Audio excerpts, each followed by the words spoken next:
New Super Mario Bros. Wii is a tough game, old school tough, so you better bring your butt-stomping A-game, as this will test even the most seasoned platforming veterans.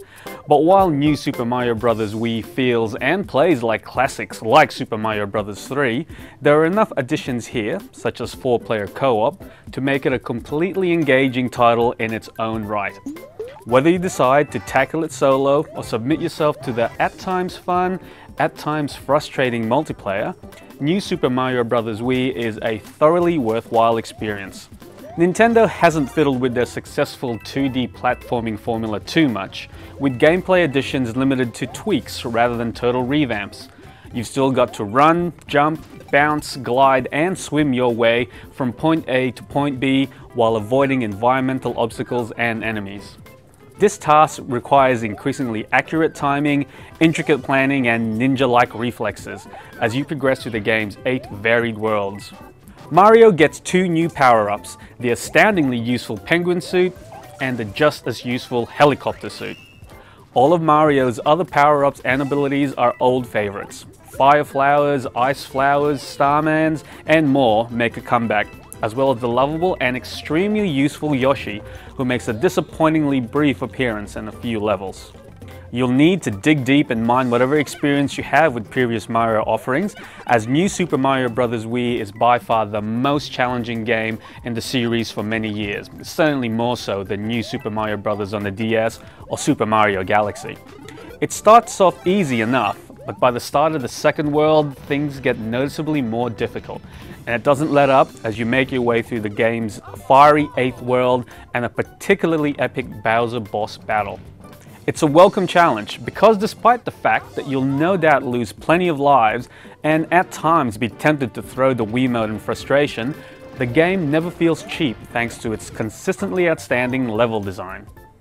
The game's high difficulty may initially scare off new players, but it wouldn't be the Nintendo of today if the game didn't try to make concessions for casual gamers.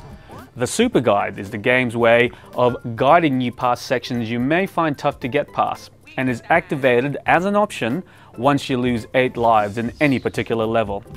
If you use the guide, a computer-controlled Luigi will sub in for Mario and will essentially run through the entire level for you.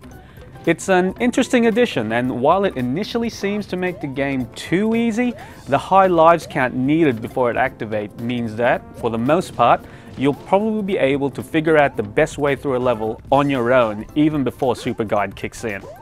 And while it does show you the optimum path through levels, the AI Luigi doesn't uncover all the secret areas or star coins.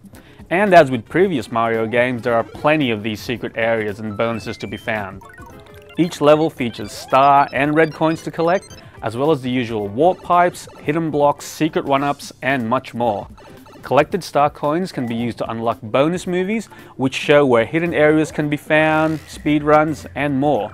But more importantly, you'll need star coins to access a super secret area, which is only unlocked after you complete the game. Your quest to find all those coins and save perennial kidnapped victim Princess Peach is backed up by mainly solid controls. You play with the Wiimote held sideways, with a 2 button used for the all-important jump and 1 used to throw projectiles. It works fine for the most part, but some of the motion control based moves, such as shaking the Wiimote to launch a spin attack or quickly jerking the Wiimote down to pick up objects, can sometimes lead to unexpected lapses of control as your hands shift. And while you can play with a nunchuck attached, for some odd reason there's no classic controller support built into the game, which is a disappointing omission. New Super Mario Bros. Wii's biggest new feature is the ability for 4 people to play the game at once. Players take on the role of Mario, Luigi, Blue Toad and Yellow Toad, and while they're technically different characters, they all share the same abilities and moves. Playing with friends is initially great fun. You can bounce off other characters, push each other into crevices, and even pick up and throw other characters. It's chaotic and can provide plenty of laughs, as long as you're not actually serious about quickly reaching the end of a level. The ability to bounce off other characters makes navigating most tough levels with more than one player a slow process, and it reaches frustration levels if you're partnered with Mario newcomers who will, more often than not, accidentally get in the way. That's not to say you should avoid multiplayer. With other experienced players at the helm, it can be fun, if a little tedious, to make it through a world. While New Super Mario Bros. Wii is the second Mario platform game offering for the Nintendo home console, it pales in comparison to the looks of the first, Super Mario Galaxy. Sound is more a collection of nostalgia-inducing music and noises from previous Mario games than anything groundbreaking or new, including sounds from the 8-bit era, such as the distinctive noise made when Mario first grabs a super mushroom. Thankfully, New Super Mario Bros. Wii has more than nostalgia to back it up. While it doesn't stray too far from what's come before it, the game's tight gameplay, multitude of secrets, accessibility for newcomers thanks to the nifty Super Guide, and some fun multiplayer additions all add up to a great platformer that Mario fans and non-fans alike should enjoy. Uh-oh.